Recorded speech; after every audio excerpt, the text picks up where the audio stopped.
Let's take a look at one of the final progress report graphics being posted by President Biden. I want to contrast it to what Donald Trump is doing, selling now $1,000 signed Bibles, and also Donald Trump's interview with Time magazine, where Donald Trump says that he's not sure that he'll be able to bring grocery prices down.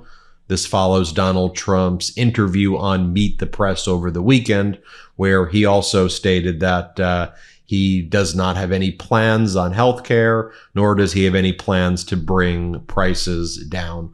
Again, completely contradicting what Donald Trump said on the campaign trail. Here's the graphic that President Biden and the White House posted. Job growth, 16 million jobs have been created. The GDP growth, 12.6%. Jobs created in construction and manufacturing, 1.6 million. The lowest average unemployment rate in 50 years. Incomes are up nearly $4,000 after adjusting for inflation. Lowered cost for families by thousands of dollars a year. A record 20 million new business applications. Workers filing for union representation has doubled. $1 trillion in private sector manufacturing and clean energy investments have been announced. More on that in a bit. Contrast that to what Donald Trump told Time magazine. Trump tells Time he's not sure he can get the prices of groceries down. Quote, "It's hard to bring things down once they're up. You know, it's very hard."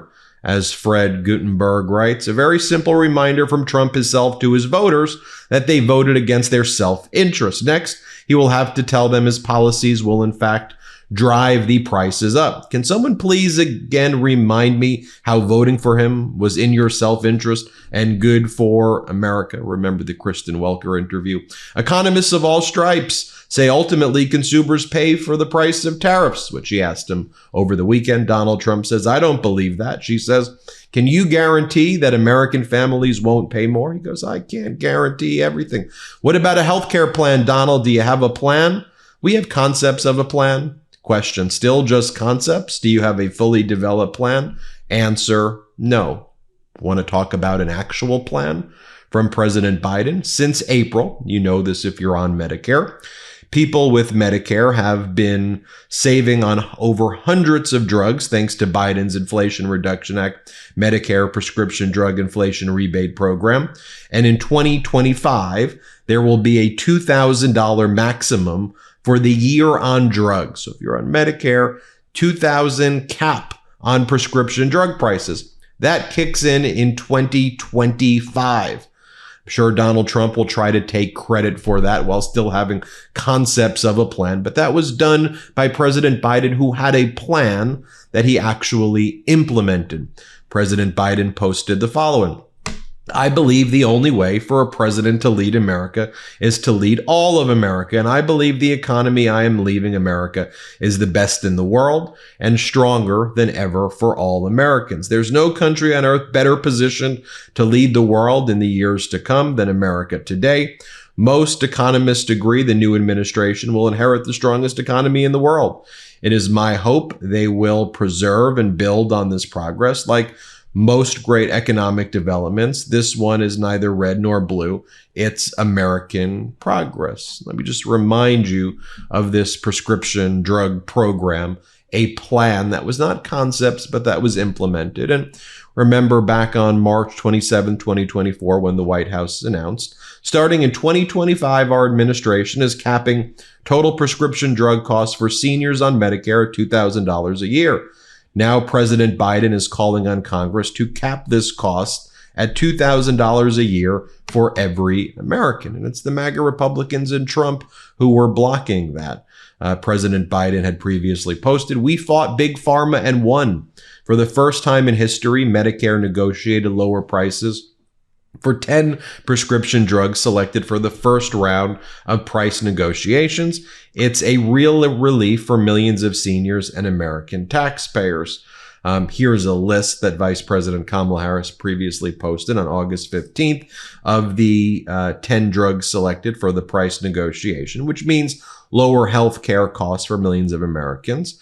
And here's what President Biden said on October 3rd, 2023, when he announced that Medicare had selected the 10 drugs for the price negotiation. They then did the price negotiation, not concepts of a plan, a real negotiation that probably benefited your life. It certainly benefited your life if you're on Medicare. And if you're not on Medicare, I promise you it's benefited it's benefited you because it's benefited people you love who are on Medicare. Just watch President Biden's calm, confidence delivery here. Just spitting facts. Play this clip. I have very good news to share with you.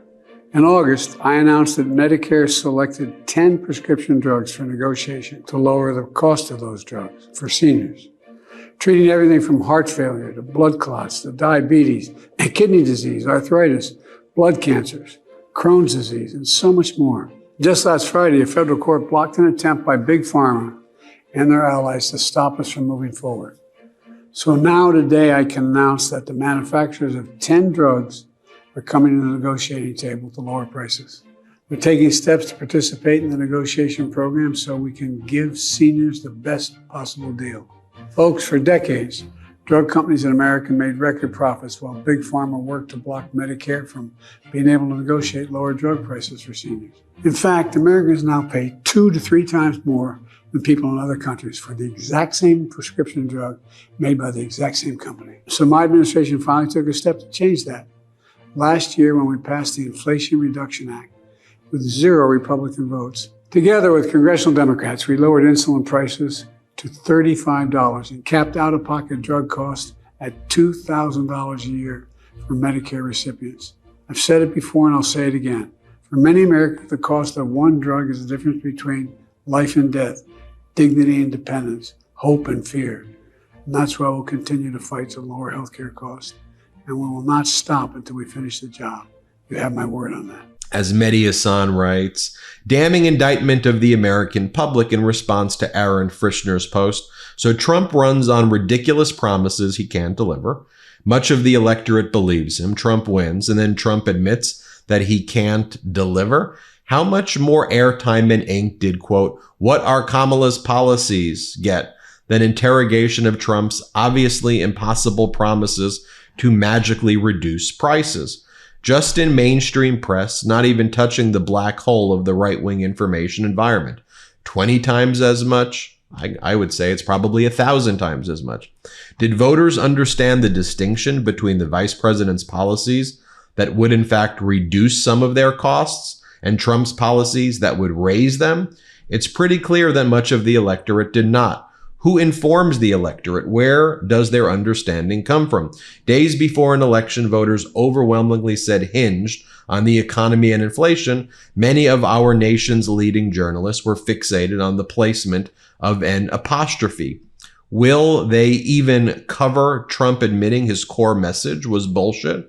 I'm willing to bet many will not. And just take a look at CNN's coverage today. Here, as Art Candy says, CNN is proving with Trump simping polls why it hardly has any viewers anymore. And I just want you to take a look at the way CNN even framed this poll. Do you have at least some confidence in Trump's ability regarding, and then it gives different categories. And the prompt was, at least some confidence. I don't even understand that prompt unless you want to get an outcome that is exactly what it is. Just watch this ridiculous poll by CNN. Here, play this clip. Handle the economy as president, and you see Russia, Ukraine followed there, then immigration, and his leadership skills, his what he intends to use his power for, whether that'll be responsibly not, a bit lower. But again, all of this is majority support. So that is where things stand right now. Okay, now I want you to think about this, right? So CNN running polls like that now, which are like Kim Jong-un propaganda style polls. But you remember for the past 4 years, the polls that they were running were similar in favor of Donald Trump. All of their polls that they were running since President Biden took over were all pro-Trumpy polls anyway, and horse race polls versus actually just reporting on the steps President Biden was taking to get America out of the cataclysm that was Donald Trump's first term post-COVID. I mean, it's my belief the job of the news is to report on the news, to talk about the programs like I'm talking about here that were actually implemented. Were those programs successful? Were those programs not successful? Not to make your own polls become your news. And again, as we talked about, focusing on apostrophes and focusing on things that are not actually happening to American people in the country. So just so you see, this was the Time magazine question to Donald Trump. If the prices of groceries don't come down, will your presidency be a failure? Answer, I don't think so. Look, they got them up. I'd like to bring them down. It's hard to bring things down once they're up. You know, it's very hard. But I think they will. I think that energy is going to bring them down. I think a better supply chain is going to bring them down. You know, supply chain is broken. It's broken. You see it. You broke it. You broke it during COVID. You go out to the docks and you see containers. I own a property in Palos Verdes in California. They're very nice. I pass the docks. I've been doing it for 20 years. I've never seen anything like it. You know, for 17 years, I saw containers. And you know, they'd come off and they'd be taken away. Big areas, you know, in that area, you know, where they have the big ships, the big port. And I'd see this for years. I was out there inspecting property and things because they own a lot in California. What the hell does that even mean? What does that even mean? By the way, one of the interesting things about Time magazine, as Art Candy points out, is that the most read number 1 and number 2 stories actually don't even involve Donald Trump when they profiled him as their person of the year. Hit subscribe. Let's get to 4 million together. Thanks for watching. Love this video? Make sure you stay up to date on the latest breaking news and all things Midas by signing up to the MeidasTouch newsletter at MeidasTouch.com/newsletter.